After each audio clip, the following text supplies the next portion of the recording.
जैसे हम टॉल आज का हमारा टॉपिक है फोरियर सीरीज। सो फोरियर सीरीज या फोरियर थ्योरम का मतलब क्या होता है? तो जैसे कि हम जानते हैं कि आपका कुछ होते हैं पीरियोडिक फंक्शन। सो पीरियोडिक फंक्शन का मीनिंग क्या है? पीरियोडिक फंक्शन ऐसे फंक्शन जो कुछ समय बाद अपनी वैल्यू को क्या करेंगे, रिपीट करेंगे। जैसे कुछ फेमस पीरियोडिक फंक्शन के बारे में हम जानते हैं, साइन एक्स हो गया, कॉस एक्स हो गया। तो ये फंक्शन क्या है आपका, जब हम इसका ग्राफ बनाते हैं हमें दिखता है ना कि वैल्यू क्या होती है, कुछ समय बाद क्या होती है, रिपीट होती है। जैसे साइन का फंक्शन है, वो अपना 2 पाई के बाद क्या करेगा, रिपीटेशन करता है। जो वैल्यूज पहले आई हैं इंटरवल 0 से 2 पाई पर, वही वैल्यू 2 पाई से कहाँ पर आएंगी, 4 पाई पर आएंगी, 4 पाई से 6 पाई पर। मतलब कि फंक्शन अपनी वैल्यू को बार बार रिपीट कर रहा है। ऐसे फंक्शंस को हम कहते हैं पीरियोडिक फंक्शन। तो ऐसे ही आपका जैसे मान लिया अगर आपके पास कोई स्क्वायर वेव टाइप का फंक्शन है जिसका जो फिगर बन रहा है वो स्क्वायर बन रहा है ऐसा, तो ये भी एक प्रकार का क्या है, पीरियोडिक फंक्शन है। मतलब अपनी वैल्यू क्या कर रहा है, रिपीट कर रहा है। आपका ट्रायंगुलर भी हो सकता है। तो जैसे आपका ये है, या अगर आपने कोई फंक्शन बनाया तो हर एक समय के बाद वो अपनी वैल्यू क्या कर रहा है, रिपीट करता है। तो ऐसा जब होता है तो ऐसे फंक्शन को हम कहते हैं पीरियोडिक फंक्शन। और हम इन पीरियोडिक फंक्शन को साइन और कोसाइन के फॉर्म में, इनके सम के फॉर्म में लिख सकते हैं।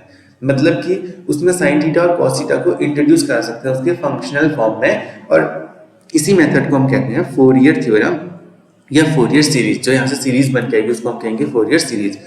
लेकिन उसके लिए दो कंडीशन होना जरूरी है उस फंक्शन को। जब मतलब वो दो कंडीशन को सेटिस्फाई जब करेगा तभी वो उसको हम फोरियर सीरीज के फॉर्म में लिख सकते हैं। तो वो दो कंडीशन क्या है? फर्स्ट है कि function should be single valued. Function को क्या होना पड़ेगा, सिंगल वैल्यूड होना पड़ेगा।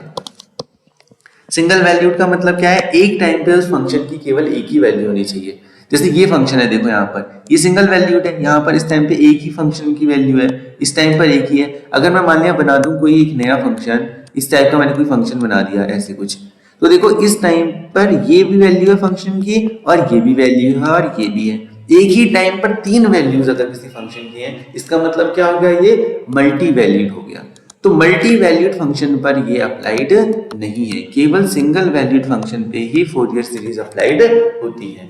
नेक्स्ट है आपका कि सिंगल वैल्यूड के साथ साथ उसको कंटिन्यूअस भी होना पड़ेगा। ऐसा नहीं कि फंक्शन बीच बीच में ब्रेक हो रहा है, ब्रेक नहीं होना चाहिए, उसको कंटिन्यूअस होना चाहिए।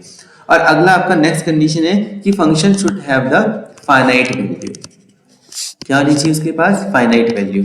फाइनाइट वैल्यू का मतलब क्या है कि हमें y इक्वल टू, जैसे हमने कोई फंक्शन लिखा है तो यहाँ पर उसका आंसर इनफाइनाइट आपको नहीं मिलना चाहिए। मतलब कुछ ना कुछ उसकी वैल्यूज तो होनी ही चाहिए।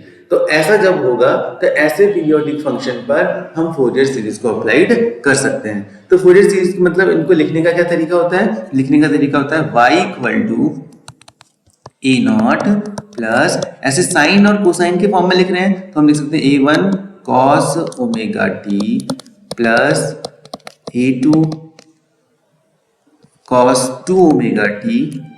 और यहाँ पर जैसे हमने आपको कहा ना कि मतलब कि पीरियोडिक फंक्शन है, तो पीरियोडिक फंक्शन होता है तो उसका कुछ टाइम पीरियड भी होता है। जैसे इसका टाइम पीरियड कितना है, 0 से 2 पाई तक का टाइम पीरियड है। ऐसे इस फंक्शन का, तो लेट्स से टाइम पीरियड को हमने अगर t से दिखाया है तो ये टाइम पीरियड मतलब हर इस टाइम के बाद फंक्शन क्या हो रहा है, रिपीट हो रहा है। और मैंने जो ये मैं फंक्शनल फॉर्म लिख रहा हूँ, इस फंक्शनल y को जो लिख रहा हूँ ये कुछ f ऑफ ओमेगा टी लिख रहा हूँ। मतलब ओमेगा टी टाइम के बाद ये फंक्शन क्या हो रहा है, रिपीट हो रहा है। ओमेगा टी लेने का एक लॉजिक है हमारा, क्योंकि हम इसको फिजिक्स के बेसिस में पढ़ रहे हैं तो हम इससे बाद में स्क्वायर वेव की एनालिसिस, ट्रायंगुलर वेव की एनालिसिस वो हम सब करने वाले हैं। इसलिए इस फंक्शन को मैंने ओमेगा टी के फॉर्म में लिख लिया है।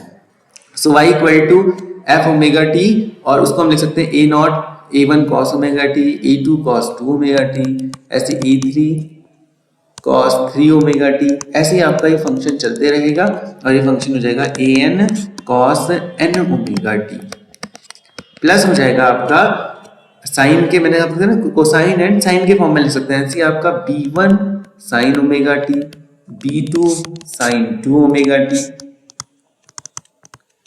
प्लस आपका ये bn sin n omega t. और इसको हम कंबाइंड फॉर्म में अगर लिखना चाहें तो हम इसको क्या लिख सकते हैं, y equal to a naught sigma n equal to sigma n equal to 1 to infinity a n cos n omega t plus sigma n equal to 1 infinity bn sin n omega t। तो ये आपकी है Fourier theorem, या इसको हम कह सकते हैं फोरियर सीरीज। और इससे अगर हमें कैलकुलेट करना होता है आपका a n a nought and b n, तो वो हम इसको सीखेंगे नेक्स्ट लेक्चर में। जय श्री राम टू ऑल।